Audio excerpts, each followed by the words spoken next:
Hey guys, happy Tuesday! Wait, is today Tuesday? Yeah, today's Tuesday. Okay, so I got my state of the heart today, and I actually picked three because they go so well together. So, first of all, I got love. Love. And the card says, love is the most powerful force in the universe. When this card appears, it reminds you to accept yourself, love others, and believe that love can heal all. Whether it's self-love or the relationships with others, love is the source of your connection with the universe. Such a beautiful card. I also got resistance.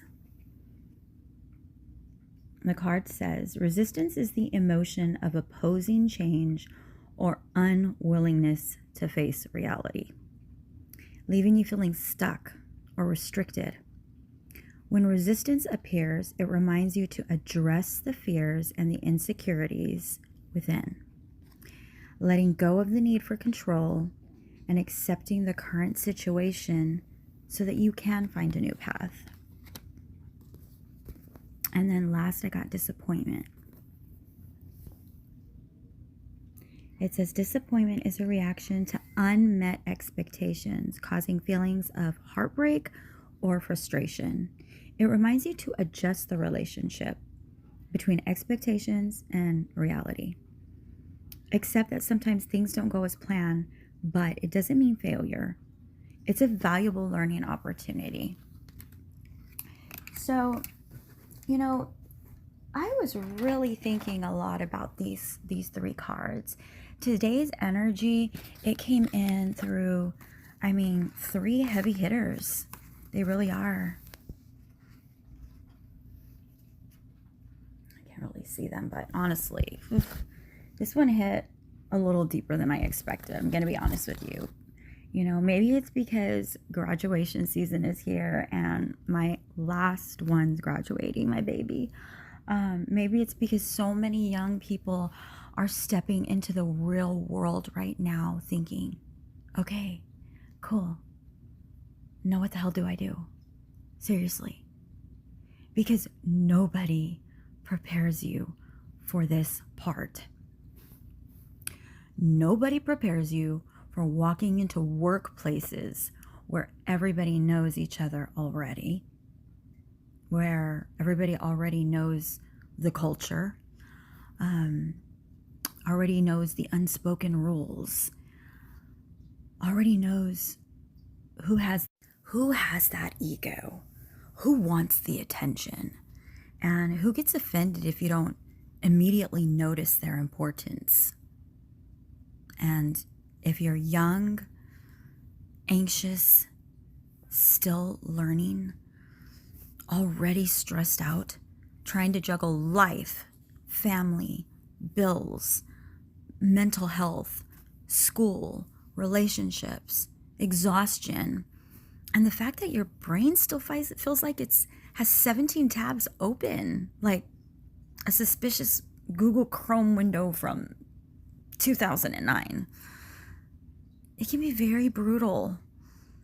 And what's also interesting, I kept thinking about that Spurs moment with rookie Carter Bryant when he got yelled at by Coach Mitch Johnson.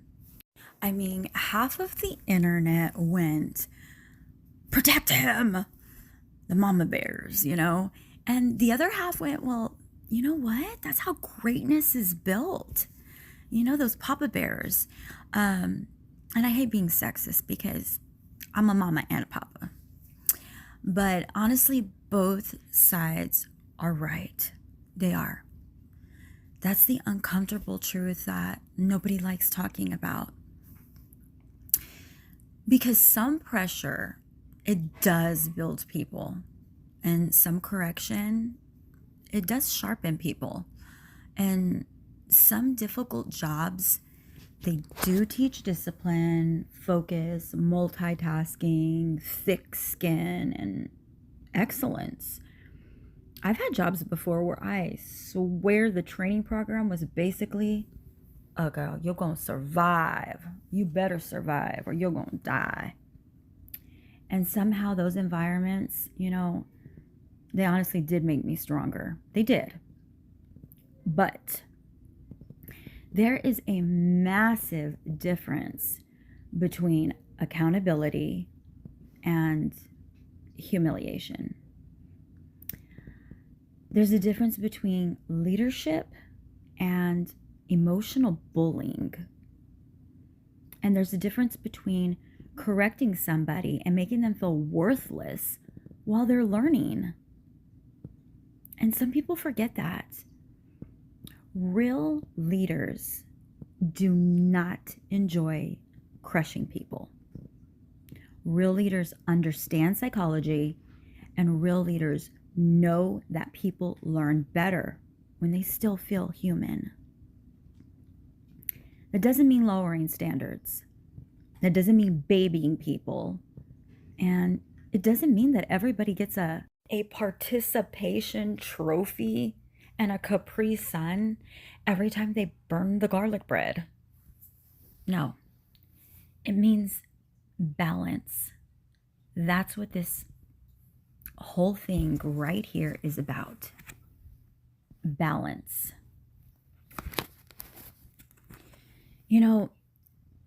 Nobody responds to pressure the same way. They don't. And if you're a leader, you have to be smart about what you're going to use and who you're going to use what with, what's going to work for some people and what's going to tear them down. I mean, aren't you trying to lead? Or are you just trying to be just this big man or big woman? When I say man, I mean both. So yeah. Some people become diamonds and some people completely lose their spirit. And some people stop believing in themselves before they even discover who they could have been. And that's what these cards are coming in so strong with today. They really are. This love card right here. Love is not weakness. Love is not lowering your expectations. Love says, okay, you messed up. Tighten up. Learn from it. I still see your value. That matters because too many people start confusing mistakes with identity. A mistake is information. It's not your worth. And then here comes disappointment here. The card hits hard because so many people are walking around feeling like no matter what I do, somebody's disappointed in me. And yes, sometimes expectations help us grow.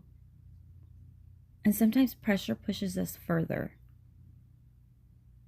But if somebody only feels criticized and only feels fear and only feels like they're failing, eventually that nervous system stops growing and starts surviving. That's psychology, that's trauma, that's burnout, and that's emotional shutdown. Resistance. This one's deep. Sometimes the resistance, it isn't even about us. Sometimes people resist younger energy because it reminds them of when they were uncertain, unsupported, overlooked, embarrassed, corrected publicly, or made to feel small. Sometimes people become hard because life hardened them first.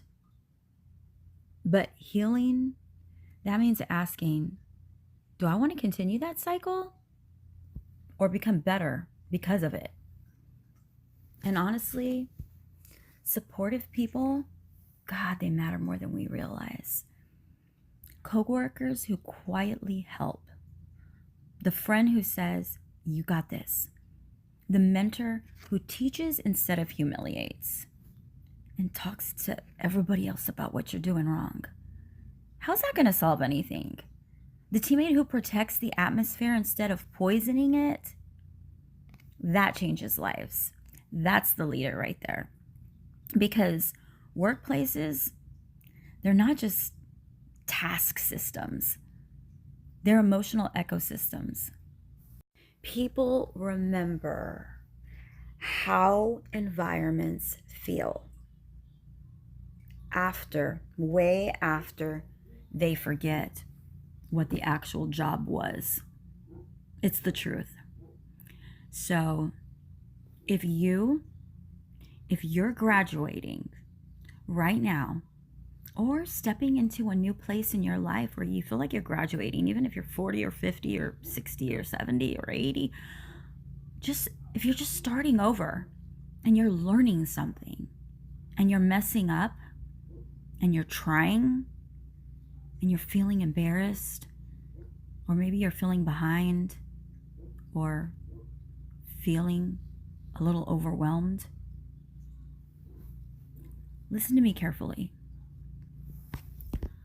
Other people, they do not decide your value. They don't. Nobody. Not your boss, not your coworkers, not your critics, not strangers online, not somebody having a bad day projecting their misery onto everybody else. You're allowed to learn, and you're allowed to grow. You're allowed to become stronger without becoming cruel. And maybe that's the real lesson today. The goal is not to become soft. The goal is not to become hard. The goal is to become solid.